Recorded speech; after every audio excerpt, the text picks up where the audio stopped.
It was Fredric Jameson who wrote that it's become easier to imagine the end of the world than it is to imagine the end of capitalism.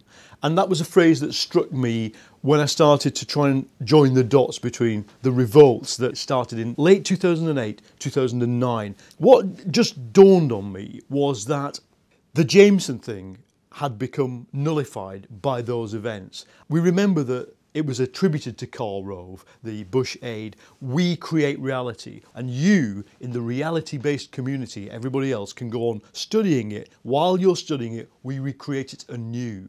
You have this Nietzschean voluntarist understanding by the neocons that they control history. And what, for me, these revolts have done is end that period. The social theorist Mark Fisher calls this capitalist realism. That is the Rovian reality, and what Jameson writes, it's impossible to imagine anything else. What he says is no alternative. There's no alternative to a reality you can't escape from, the reality of marketisation, neoliberalism, the individualisation of people's lives, the retreat of a generation in between the two earbuds of an iPod into their own little cocoon. I think Fisher, in that concept, really succinctly put his finger on what the intellectual zeitgeist of, broadly speaking, the left had been for 20 years. And I think he wrote in that essay, which just precedes all of this kicking off we're talking about, that Lehman Brothers represented a rend in the fabric. Suddenly, you could imagine the end of capitalism. In fact, some people in the markets couldn't imagine anything but the end of capitalism. What it's done for a generation is kind of cancelled their future. And a generation that lived for the future, sees the predictable future cancelled, suddenly adopts really quite radical ideas in response.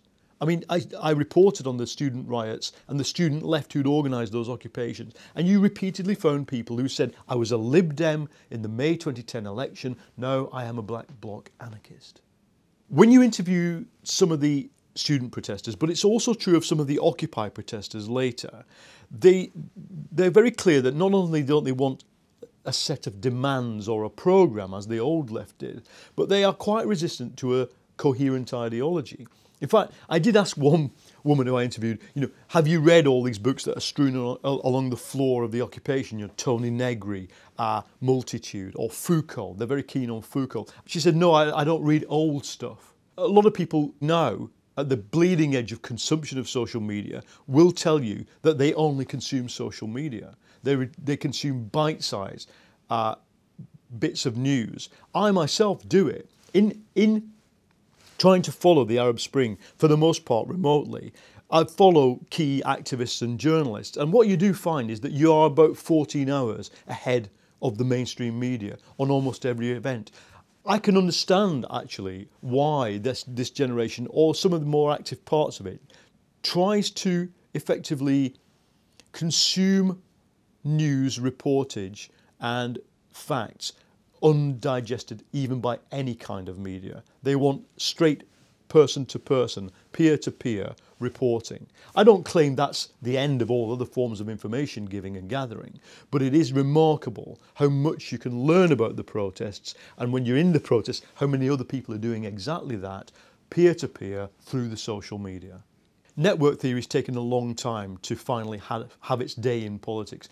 It's been known for more than 100 years what the basic concept is, and that is the more people on a network, the more individually useful it is to the people on the network, and the companies that are able to own or be part of networks, above all telephone companies, the early 20th century, were able to extract value almost unknown to everybody else out of the fact of the network effect, that people find the telephone useful so they use it more.